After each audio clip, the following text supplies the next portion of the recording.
It's time to talk about the important issues for the natural state, and there's only one place to turn for that. Opportunity Arkansas's Nic Horton. You can find Nic's work at opportunityarkansas.org.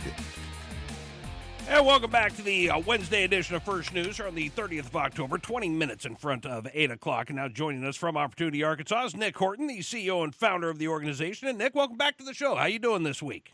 Hey, glad to be here as always, and it's really exciting. Our long national nightmare of the 2024 election is almost over. I mean, so it's exciting.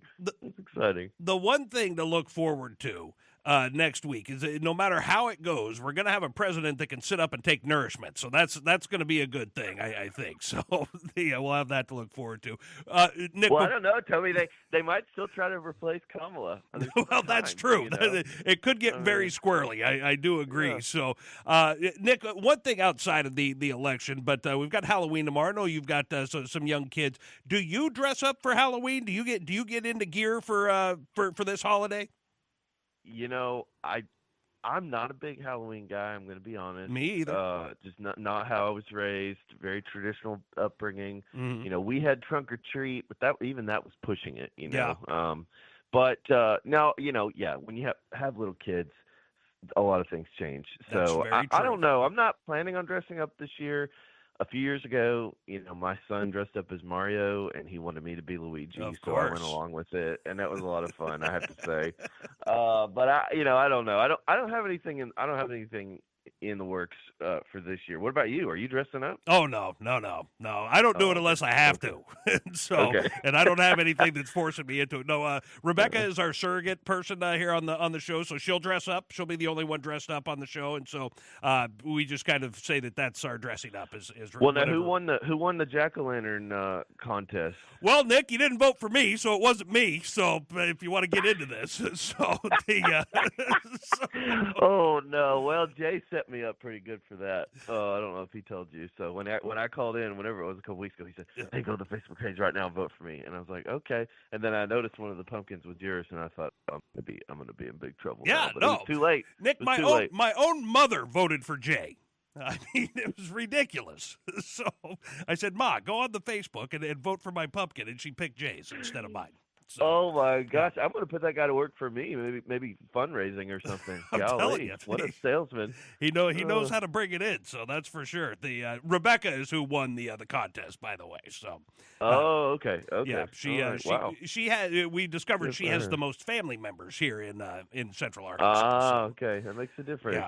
Yeah, makes a difference. Getting into some of the business today, Nic. One thing we didn't really get a chance to get into last week is that Opportunity Arkansas is working on and has a new article at opportunityarkansas.org about income tax reform. And so what is the hope of what will happen in the next session of our state Congress with income tax reform? Is there a possibility that it would go all the way away, or is it looking at a cut again? What are you hoping happens with income tax here in the state and income tax reform? Yeah, great question, and I'm always, happy to talk about this because I think, look, when you look at the map of the states around us, we're surrounded by states that have no income tax. You got Tennessee and Texas right next door. Mm-hmm. I can personally attest to the fact of, dozens of family and friends and coworkers that I know that, I went to college with or grad school with, and they got done and they said, you know what, I can go to Nashville and I can make not only more money, but I can also not pay income tax on it. And so I do think this, this is a long-term problem for our state. We've got to get a hold of it. Thankfully, look, a few years ago, 6-7 years ago even, our top income tax rate was at 6.9%, almost 7%. And now, because of the legislature's leadership and Governor Sanders' leadership on this, we've done 3 rounds of income tax cuts in the last 18 months, and we're now under 4%. So we're getting close. We're getting close to being halfway done with repealing and phasing out our state income tax.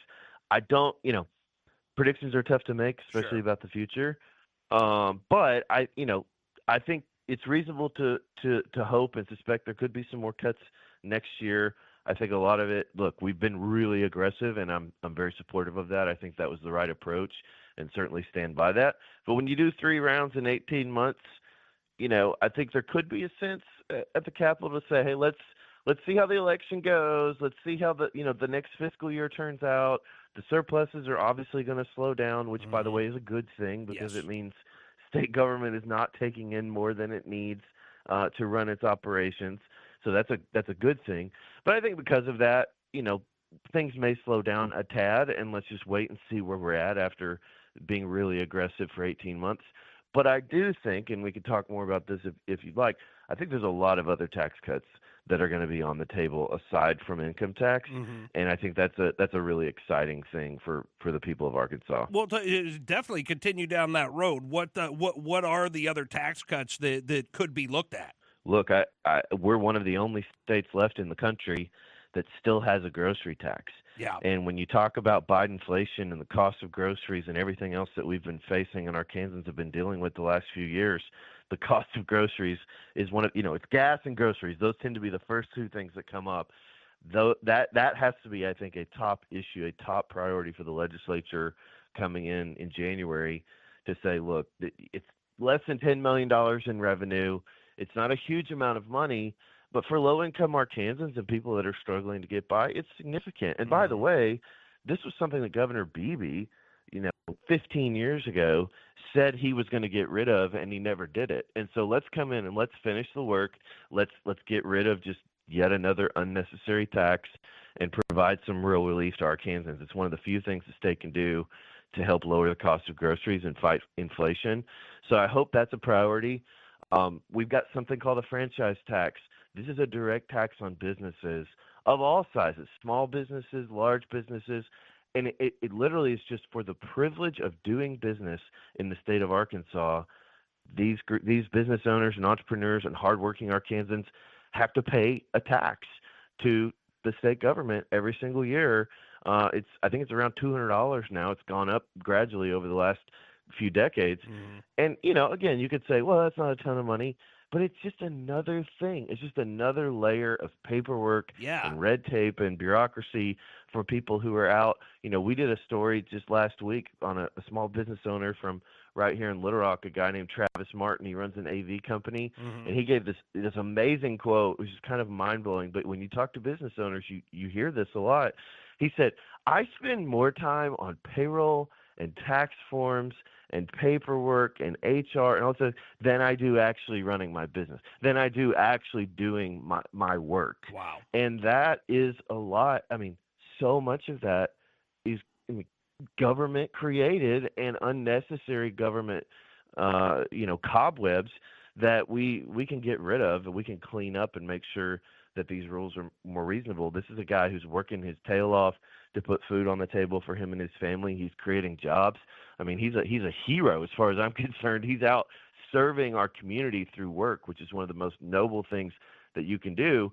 And state government is just making it really, really difficult, and it doesn't have to be that way. So there's a lot of things like that we're gonna make a big run at, and we're gonna make Arkansas the most business-friendly, work-friendly state in the country. That's the goal. No, it is. It's a great goal, and so I mean, getting rid of the grocery tax and then the franchise tax as well. And I actually was just learning about the franchise tax from your article with that small business owner in North Little Rock with the AV company, and so I wasn't aware. I don't own a business here in Arkansas, so I wasn't aware of this franchise tax.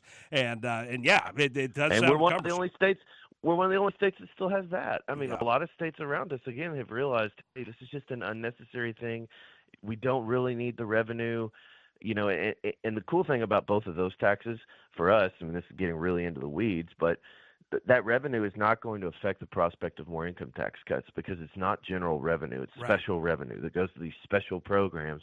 Well, so we can cut those, provide some real relief to folks without harming, so to speak, the prospect of more income tax cuts, which makes it, I think, even more appealing. But yeah, I mean, look, at the end of the day, this is just one more layer of stuff that business owners have to deal with. And the thing about the franchise tax in particular, if you don't pay it, you get a fine. And if you don't pay the fine within a certain amount of time, you get another fine. You can't, and then you get to the point where it's like, hey, I've had this LLC, and I've heard this story. I've experienced this in some ways from people I know and close to me, that if you have an LLC on the shelf, maybe you haven't used it for 3 or 4 years. Maybe you were doing some consulting or some freelance writing or something like that. All of a sudden, you got 3 or 4 years of franchise taxes stacked up. You got to go pay all of that off before the state will let you dissolve your company. So you're talking about $1,000, $1,200, $1,500 in back fines that someone has to pay for a company they don't even use anymore. Right. And it just doesn't make sense. It's just nonsense. It's just government nonsense. And look, it's a common sense, simple thing that we can do to help out our neighbors who are creating jobs and putting people to work and keeping our economy going. Well, hopefully that can all get dealt with in the next legislative session. I mean, those sound like really good things to move our state forward. But of course, if you want to see more on the article that Nick was talking about, it's at opportunityarkansas.org. That is the website where you can go see that. But Nick, we always appreciate you stopping by and appreciate the conversation this morning, and we'll do it again next week. Hey, look forward to it. We should have a lot to talk about next week. Yeah, I think we will. We might need to extend the segment. Yeah, it will. Well, we've already extended it. Jay's over there having a coronary, but no, we'll have a definite review of what has gone on in our world as of next Wednesday. Gosh, I hope we know. I hope we know who the president. I'll say that. I hope we know who the president is. I mean, I kind of think that's a toss-up. So we'll see. So, all right, Nick. Well, have a good week, thanks, and we'll catch brother. you next Wednesday. All right.